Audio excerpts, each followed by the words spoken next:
নারী দিবসে মহিলা তৃণমূল কংগ্রেসের প্রতিবাদ মিছিল হরিপালে। আজ 8ই মার্চ আন্তর্জাতিক নারী দিবস। আর এই নারী দিবসকে সামনে রেখে হুগলি জেলার হরিপাল বিধানসভা মহিলা তৃণমূল কংগ্রেসের পক্ষ থেকে আজ এক প্রতিবাদ মিছিলের আয়োজন করা হয়।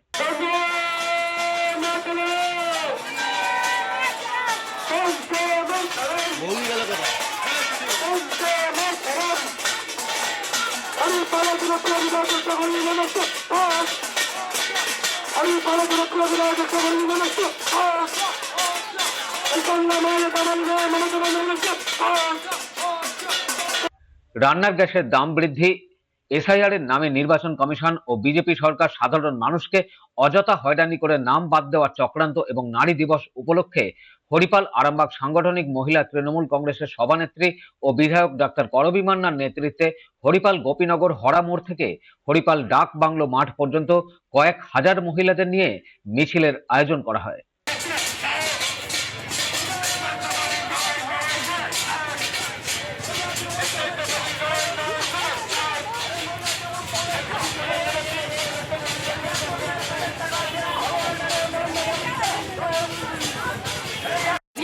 মার্চ আন্তর্জাতিক নারী দিবস। এই আন্তর্জাতিক নারী দিবসে আমরা আরামবাগ সাংগঠনিক জেলা তৃণমূল কংগ্রেস আজকে আমরা রাস্তায় নেমেছি। আজকে আমাদের প্রথমে দিদিকে ধন্যবাদ জানাচ্ছি সামনে যে লক্ষ্মীর ভান্ডার দিদি বাড়িয়েছেন। আমাদের আরামবাগ সাংগঠনিক জেলার মেয়েরা আজকে পথে নেমেছে। আবার একদিকে দেখতে পাচ্ছেন আমরা থালা বাজিয়ে আমরা প্রতিবাদ জানাচ্ছি কেন্দ্রের সরকার যেভাবে গ্যাসের দাম বৃদ্ধি করেছে। কি করে আমরা মা সন্তানের পাতে খাবার দেব কি করে, আজকে তাই আমরা প্রতিবাদ জানাচ্ছি। আমরা প্রথমেই আজকে আমাদের এই মিছিল থেকে প্রথমেই ধন্যবাদ জানাই মাননীয় মুখ্যমন্ত্রী মমতা বন্দ্যোপাধ্যায়কে, আমাদের সর্বজন শ্রদ্ধা নেত্রী দিদিকে আমরা প্রথমেই সম্মান জানাই এবং প্রথমেই শ্রদ্ধা জানাই, প্রণাম জানাই।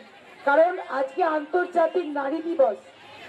আজকে যে লড়াই হয়েছিল নারী পুরুষ সমান সমান আত্মসম্মান আত্মমর্যাদার যে লড়াই, সেই লড়াইকে আজকে সম্মান দিতে আন্তর্জাতিক নারী দিবস 8ই মার্চকে স্বীকৃতি দেওয়া হয়েছে। এবং আমার মনে হয় সারা ভারতবর্ষের বুকে একজনই মহিলা যিনি অন্য মহিলাদের সম্মান দিয়েছেন, তিনি হচ্ছেন মমতা বন্দ্যোপাধ্যায়। এবং মমতা বন্দ্যোপাধ্যায় একজনই প্রথম মহিলা যিনি সারা ভারতবর্ষের বুকে লড়াই করে ত্রিস্তর পঞ্চায়েত নির্বাচনে মহিলা পুরুষ সমান সমান অধিকার, তিনি প্রথম সারা ভারতবর্ষের বুকে লড়াই করে এই ত্রিস্তর পঞ্চায়েত নির্বাচনে আমাদেরকে চিনিয়ে লড়াই মানে আমাদের মেয়েদের সম্মানকে চিনিয়ে নিয়ে এসেছে। হরিপাল থেকে ব্যুরো রিপোর্ট, খবর নিউজ 6।